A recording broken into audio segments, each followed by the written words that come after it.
મિત્રો, હું તમારું હૃદય છું. હું દિવસ રાત થાક્યા વગર ધબક્યા કરું છું. પણ તમે મને તંદુરસ્ત રાખવા તમે શું કરો છો? કોનું હૃદય આવી રીતે ફરિયાદ કરી રહ્યું છે? તમારું તો નથી ને? નમસ્કાર મિત્રો, હું છું ડૉક્ટર શ્રેયા દવે અને આજે હાર્ટ હેલ્થ સિરીઝ એપિસોડ 4માં આપણે હાર્ટ એટેક આવતા પહેલાં કઈ બેઝિક ટેસ્ટ કરાવવી જોઈએ અને કઈ કઈ સાવચેતી રાખવી જોઈએ એ જાણીએ. આપણે લાસ્ટ એપિસોડમાં જોયું એ મુજબ હૃદયની નળીઓને 100% બ્લોક થતાં વર્ષો લાગી જાય છે. તો એ બ્લોકેજને પહેલેથી જ ઓળખવા માટેની બેઝિક ટેસ્ટ જરૂરી છે, જે દરેક વ્યક્તિએ 30 વર્ષની ઉંમર પછી કરાવવી જ જોઈએ. First is blood pressure checkup.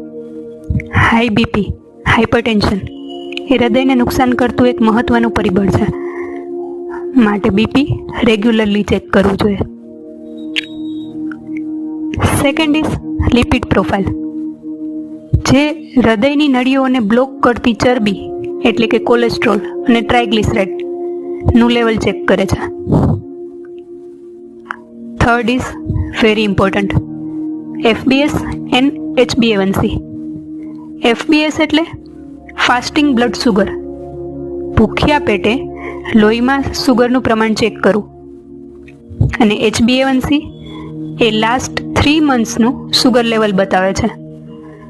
જો વેલ્યુ 6.5%થી વધુ હોય તો ડાયાબિટીસ તો છે જ, પરંતુ હૃદયને પણ ખૂબ ઝડપથી નુકસાન થઈ રહ્યું છે.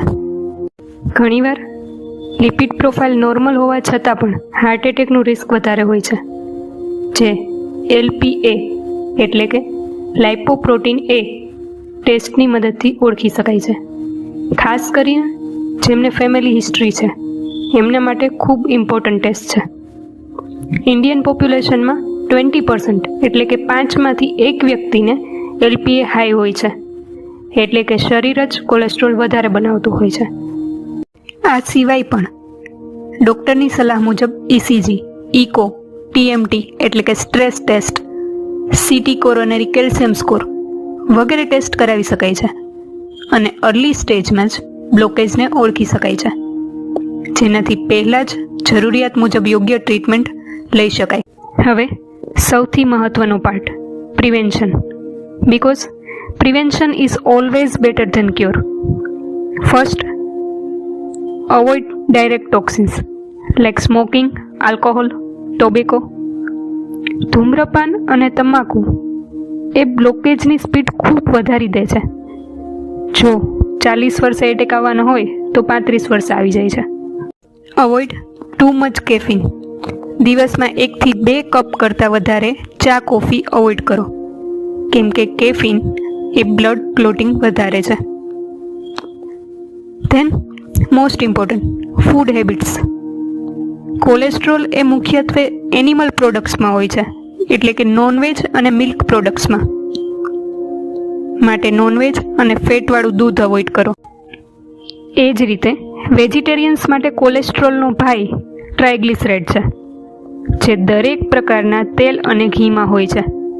માટે બને એટલો તળેલો ખોરાક, પેકેજ ફૂડ અવોઇડ કરો.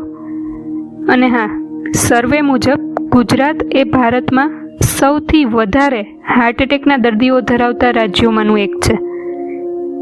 એના માટે જવાબદાર આપણું ટ્રેડિશનલ ફૂડ જ છે, કેમ કે ગુજરાતીઓને તો ફાફડા અને ભજીયા વગર તો ચાલે જ નહીં. તો હાર્ટ એટેકથી બચવા કેવા પ્રકારનો ખોરાક લેવો જોઈએ?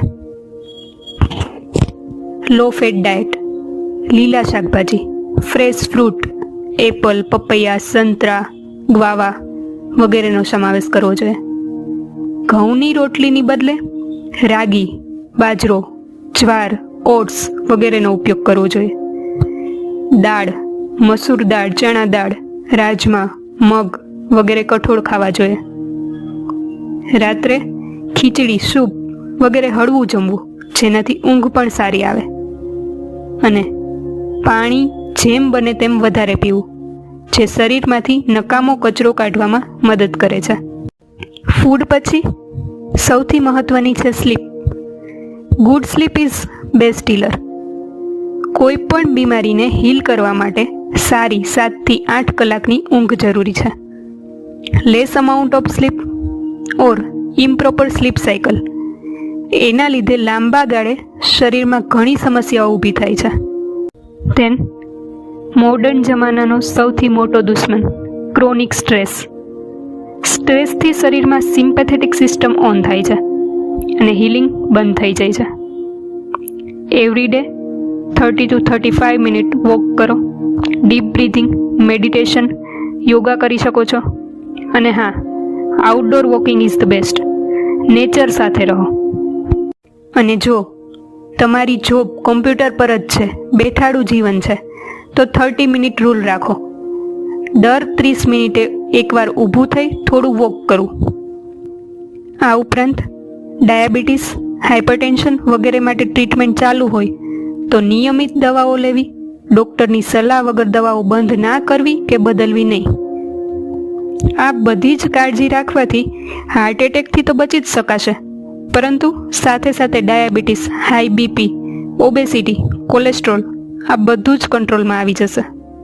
તો આ હતી હાર્ટ હેલ્થ સિરીઝ, જેમાં આપણે હાર્ટ એટેક અને હૃદયને લગતી તમામ માહિતી મેળવી. છતાં પણ હાર્ટ એટેકને રિલેટેડ કોઈ ક્વેશ્ચન હોય તો કમેન્ટ સેક્શનમાં જરૂરથી પૂછી શકો છો.